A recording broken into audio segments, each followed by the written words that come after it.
性。嗱，其實大體上咧呢啲題目咧可以分3段寫啦。咁每一段咧就分別講呢個建議可行性效能，第2段講呢個建議嘅可行性效能，第3段講呢個建議嘅可行性同效能。咁啊睇下你嗰個寫作 style 啦，你可以分6段都得㗎，冇問題嘅。OK， 咁咧就9分嘅題目，嗱9分嘅題目咧9乘2.5分鐘咧 ，OK， 即係等於係22.5分鐘做4個幾字嘅。咁你呢啲咧一定要係自己去到評估啦，睇下要做幾耐啦。好啦，咁我哋睇一睇咧，嗰個嘅係答案先。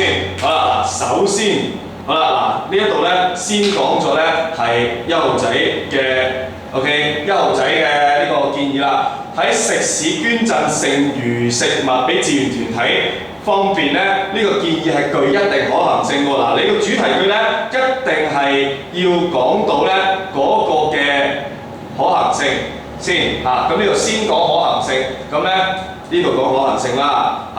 咁咧下邊咧就再講嗰個成效嘅。OK， 好啦，即係下邊呢度下邊呢度我哋會再講嗰個成效嘅。OK， 咁先講可行性先。好啦，咁你話個可行性高定低喎？好啦，咁咧及後咧就係解釋嗰個部分啦。志願團體呼籲食肆捐贈剩餘嘅食物俾佢哋咧，然後由佢哋再分發俾有需要嘅市民。參與嘅食肆履行咗社會責任，有助提升品牌形象。若果計劃嘅配套得宜咧，例如志願機構咧可以協助食肆運送廚餘，確保食物送到受惠者手上嘅時候咧係唔會變壞。政府立法免除捐贈或者轉贈食物者刑責等咧，係呢個建議將具備一定嘅可行性嘅。OK， 好啦，咁解釋咗個可行點解可行嘅喎。好啦，跟住咧。但係呢個建議個成效係有限嘅，咁你又要講到啦，個成效係高定低先 ？OK， 成效有限嘅。雖然呢個建議能夠讓需要食物嘅基層市民受惠，更可以減少製造部分嘅廚餘，從而減輕堆填區嘅負荷，因此一定嘅成效嘅。不過由於講翻個局限啦。由於唔係所有嘅廚餘都可以作捐贈同埋食用，所以呢個建議只係能夠減少一部分嘅廚餘嘅咋，即係大部分咧可能嘅廚餘根本係唔可以捐贈同埋食用㗎。咁咧，所以咧係未能夠係全面咁樣咧解決本港廚餘量係多同埋廚餘咧係處理嗰個問題嘅。OK， 好啦，咁咧因此咧就嗰個係可行性係較低啦。好啦，咁跟住咧我哋快少少啦。其次，酒樓食肆提供6道菜嘅酒席菜單係俾顧客選擇方面咧，呢個建議嘅可行性就取決喺酒樓食肆會唔會響應，即係持份者會唔會係肯啦做啦，同埋咧市民亦都係另一個持份者啦。咁咧即係持份者制唔制啦？酒樓食肆持份者1。呢個2號仔嘅建議好啦，持份者1同埋咧係呢個持份者2對6道菜嘅係菜單嘅接受程度啦。好啦，在商言商，只要喺設計6道菜嘅菜單嘅時候咧，稍加心思，將重量改為質量。6道菜嘅酒席將無損食肆嘅利潤，咁咧就酒樓食肆咧係會係樂意咧係向客人推介，咁從而提高咗建議嘅可行性嘅。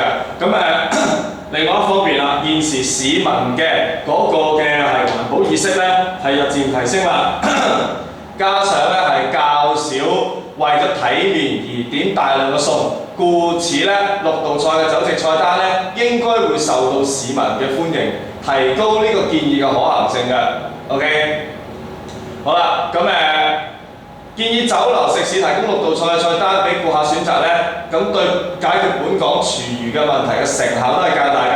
咁講完可行性咯喎，咁輪到嚟講成效咯喎。好啦，從廚餘嘅源頭減少廚餘，根本就唔會煮咁多嘢，咁所以咧廚餘就唔會出現啦。咁廚餘唔會出現，可以減少到咧嗰個廚餘量啦。呢個建議咧都回應咗酒席剩餘食物過多嘅問題。係讓市民呢係可因應其呢係食量同埋需要呢選擇合適嘅菜單，避免一個浪費，對解決本港廚餘量多同埋廚餘處理嘅問題成效呢係幾高㗎咁樣。OK， 好啦，咁呢就講完可行性，講成效喎。好啦，最後一個3號仔嘅建議啦。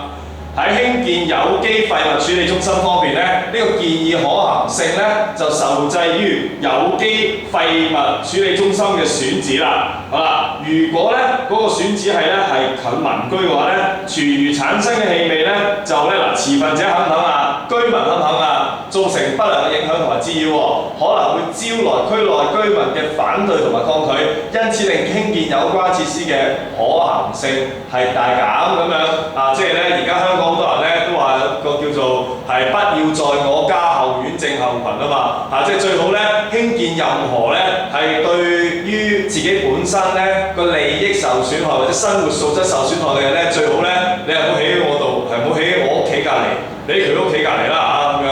咁譬如話呢骨灰龕場啊、垃圾嘅焚化爐啊，呢啲即係呢啲嘅。稍為係啲市民唔係咁中意嘅咧，就最好唔好起自己嗰度。